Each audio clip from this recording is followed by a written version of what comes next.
What's up guys, it's Amanda. Welcome back to my channel and welcome to today's video. So originally I wasn't really planning on posting this as a video because this was actually a commission that I received, but I really liked the way that it turned out and I had a lot of fun creating it, so I had recorded the footage just kind of in case, and because I'm kind of recovering from my trip to Europe, I kind of just needed a really quick and laid back video to post for today, and that is exactly what this is. So this is a commission that I received from another artist that I know and have met kind of through conventions, and she reached out to me to do a commission for her daughter, and I thought this was a really cool idea. So what she does every year for her daughter's birthday is she commissions however many artists for however old her daughter is turning. So her daughter is turning 11, so she's commissioning 11 artists that she knows to do illustrations for her daughter's birthday, and she kind of just asked for me to incorporate some things that her daughter is interested in, and her daughter really likes Pennywise from the It movies, which is like super cool. I wish I was that cool as a kid. So I had a lot of fun doing this, and I was a little bit stumped at first how to kind of tie in Pennywise with a little girl's birthday gift, because I obviously didn't want to do anything like too gory or creepy, and I still wanted it to be like cute in my style. So I kind of balanced it out in a weird way that I feel like I definitely kind of pushed myself, but it is still kind of very cute and fun. So I drew her daughter, and I kind of drew her daughter with very slight inspired like Pennywise makeup with the red stripes. She obviously has the ruffled collar, and then the 3 buttons like that the costume has, only their hearts.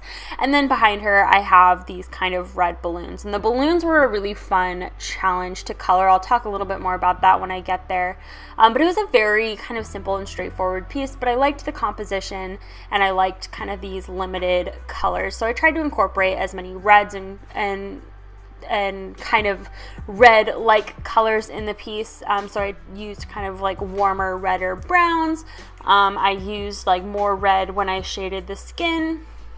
I used kind of like a really dark purple to color the hair as well, just to kind of keep that warmth, and I feel like it sits nicely next to the more extreme reds. But it's a very simple color palette here, and I think that is part of why this piece works.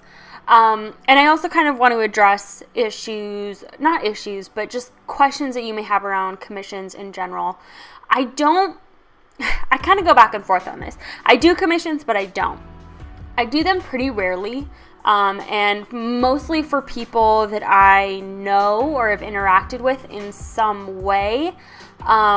So it's not something like, I don't offer commissions at conventions. I don't offer them through my online store. It's not something that I am usually willing to invest the time and the energy in unless I know the person. And when I know a person, I have a little bit more certainty that they're going to offer payment, follow through, that they're not going to have me doing, 40 changes before, I complete the final commission, and have me kind of, doing more than what they're paying me for or anything like that. And that is kind of why I keep it pretty limited. It's also just really hard for me to refuse an offer when somebody says like, will you draw my 11-year-old daughter? Like, yes, of course I will. So I loved the idea behind this commission, and the woman who commissioned me is incredibly sweet. Oh my gosh, she's an amazing human being, and I was honored to do this commission for her. But just in case you guys were wondering, like, oh, I didn't know you had commissions. I don't. I would say like I don't really have them officially, and I think maybe the more that I do commissions, the more comfortable I get with them. Maybe I will open them up more publicly, but as of right now, I kind of like them being a little bit more limited, because then I feel like it's more in my control, and when I'm in school, it's really not feasible for me to devote a lot of time to commissions, if that makes sense. So it doesn't really make sense if I can only do them for part of the year, and it just gets a little bit more complicated with timing and other responsibilities that I have. But this was fun, like I said, and it was not a large commission. It's about a 5x7, so that was another factor involving like me kind of agreeing to do this. It was a smaller commission. It was a very simple concept. And it was kind of a good challenge for me to kind of practice capturing the likeness of a person based on a photo, but still in my style. So all around, I had a lot of fun kind of playing around with this. And with the balloons, I was trying a little bit to capture that translucency of red balloons layered on top of other red balloons. So you can see where the balloons overlap. It's a little bit darker, and I tried to keep kind of gaps to separate them and differentiate them. And overall, I think I really liked the way that the balloons came out. It was a lot of blending, as you would probably guess.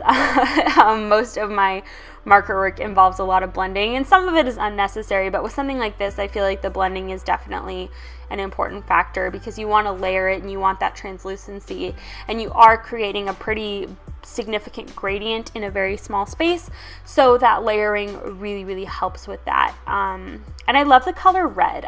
It's just such a bright, fun color, and I feel like it's really what brought this whole piece together. And it was really kind of a goal of mine when creating this piece to have the red be a focal point. So everything else is kind of built around the red. The line art is not really the focus here. There's not a whole lot of detail to distract the eye. The focus pretty much draws you right to the face, the portrait, and it's really just framed nicely by the red. So it was I think a very good, simple composition that works really well in this case. And of course, I could not help myself. I went a little bit crazy with the colorless blender, adding highlights and little shinies to the balloons, and then I intensified that further with the white gel pen. And one of my favorite things lately has actually been taking my white gel pen and adding highlights and details on the face as well. I just think that it looks so cool, and it really brings the piece to life. I shaded the collar with some very simple gray markers, and I added these like drippy bits. I was a little bit torn because I was like, I don't want it to be gory, but if it's not red, it won't kind of give that illusion of like blood, but it just kind of adds a little extra detail that I really kind of enjoy. And so here you can see me using the gel pen. I'm bringing life to the eyes, to the face, kind of pulling those parts of the face that I want to look more front facing and forward, like the nose. I'm highlighting those, adding some little highlights to the hair, just all of that to really make the piece pop and stand out. And I've really been utilizing the white gel pen more in my work. And unfortunately, I don't have a finished scan of this piece, but I do have a photograph that I took before kind of sending it off, so I will go ahead and insert that. But yeah, thank you to the lovely commissioner for her love and support, and thank you guys so much for watching. I look forward to seeing you again next week. Bye guys!